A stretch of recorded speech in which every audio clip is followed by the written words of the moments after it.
Madame Le Pen, est-ce que vous allez soutenir les textes de loi qui ont été évoqués hier par Sébastien Lecornu dans sa lettre? Oui, je vais les soutenir tout en sachant, parce que Sébastien Lecornu l'a indiqué lui-même, qu'aucun de ces textes n'est susceptible de changer véritablement les choses. Et qu'au dire même du Premier ministre, le vote de ces textes n'a pas pu empêcher le drame de Liana. Donc, vous voyez, c'est là où il y a un vrai sujet. Je pense que ce que les Français attendent, ce ne sont pas potentiellement des lois de circonstances qui agissent à la marge des problèmes, mais une vraie introspection dans le fonctionnement de la justice qui pose problème depuis en réalité des décennies, parce que c'est une longue dérive à laquelle nous avons assisté, qui est multicause, car c'est jamais une seule cause. En réalité, c'est plusieurs causes, dont des causes qui sont en partie des causes idéologiques. Il faut le dire, voilà, il faut oser le dire. Alors, si quelqu'un doit oser le dire, je vais le faire. Le fait de placer la réinsertion comme une priorité de la justice fait que la protection de la société n'a plus été une priorité de la justice, et ça a eu une conséquence. Le déni sur l'aggravation spectaculaire de la délinquance et de la criminalité dans notre pays est également une cause. Parce qu'à partir du moment où vous êtes dans le déni de l'explosion de la criminalité et de la délinquance, alors vous ne mettez pas les moyens pour pouvoir répondre à cette explosion de la délinquance et de la criminalité. Vous voyez, ça participe de ce déni.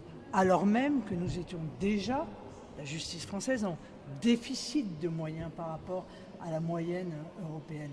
Donc tout cela est ce sont encore une fois des facteurs qui se cumulent et qui aboutissent au drame.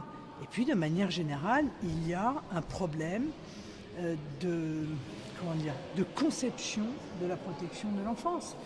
Il y a une forme de nonchalance à l'égard de la protection de l'enfance. Et si je puis me permettre, s'il y a un sujet évident qui le démontre, c'est l'affaire du périscolaire. Bon, le fait qu'en 2026, en France, on soit en train de s'interroger pour savoir s'il ne faut pas peut-être vérifier les antécédents judiciaires de ceux qui gardent nos enfants et qui sont donc moins surveillés en termes d'antécédents que ceux qui gardent les banques, ça devrait interroger tout le monde quand même. Est-ce que le gouvernement a la bonne réaction tout de même? Pour l'instant, je vois une réaction qui consiste à dire aux Français, nous allons accélérer le vote d'une loi qui n'aurait rien changé. Je ne suis pas tout à fait sûr que ce soit très pertinent. Je crois que si on pouvait rompre un peu avec la com, vous voyez, un moment, sur ce sujet-là particulièrement, on dit allez, on arrête avec la communication, on arrête avec les effets d'annonce, et on se pose vraiment autour d'une table pour voir comment est-ce qu'on peut faire en sorte que des parcours criminels aussi graves que celui de M. Barella passent au travers des mailles du filet, sachant qu'il y a probablement des affaires comme ça qui sont actuellement encore dans les tiroirs de la justice. Vous estimez que c'est de la com ce que fait le garde des Sceaux? Est-ce que vous estimez qu'il devrait démissionner?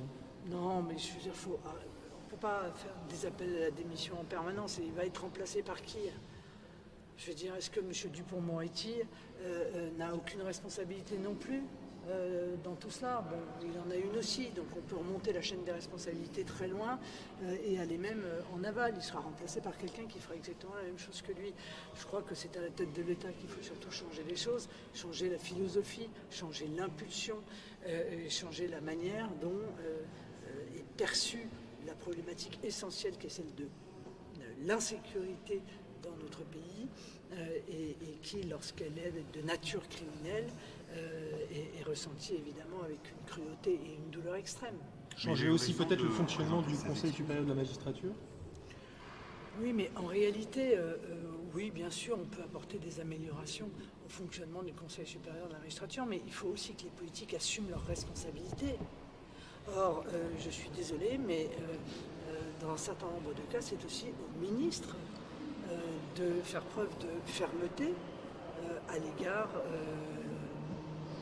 des conséquences disciplinaires qui touchent les magistrats, et ils ne le font pas non plus. Vous voyez, voilà, et on arrive dans une situation, je vous parlais du manque de moyens et de l'explosion de la criminalité et de la délinquance, on en arrive à une situation où les magistrats, il faut bien le dire, et les auxiliaires de justice croulent tellement sous le nombre des plaintes que le plaignant devient un gêneur. C'est presque, il y a une inversion qui fait que c'est le plaignant qui est, même sans en prendre conscience, mais c'est le plaignant qui, dans l'esprit des auxiliaires de justice et des magistrats, devient en fait le responsable de l'embolie. Or, le responsable de l'embolie, c'est le criminel et le délinquant, c'est pas le plaignant. Vous parlez de manque de moyens, mais pour autant, le budget de la justice a augmenté depuis 10 ans. Est-ce qu'il faut mieux utiliser cet argent, selon vous? Il faut aller plus loin encore? Oui, il faut probablement mieux utiliser cet argent.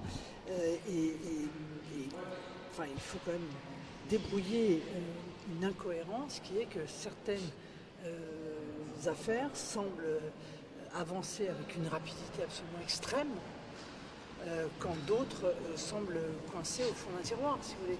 Donc c'est aussi un sens, évidemment, des priorités. Dans le cas du parquet d'Auch, ça paraît évident, puisque les procédures qui ont été engagées contre des agriculteurs pour avoir critiqué les uns ou les autres ont fait l'objet d'un traitement priorisé, et que l'affaire de M. Barella, avec ses antécédents très lourds tout de même, est restée dans le tiroir. Vous voyez, il y a aussi une politique, si vous voulez, qui doit être, je pense, revue. Si vous me permettez, on arrive au bout de 10 ans de gouvernement d'Emmanuel Macron avec l'intégralité des secteurs qui sont effondrés. Tout est effondré. Voilà, c'est un champ de ruines. Et tout va devoir être repris, reconstruit, pour que, à nouveau, les Français puissent avoir confiance dans l'action gouvernementale.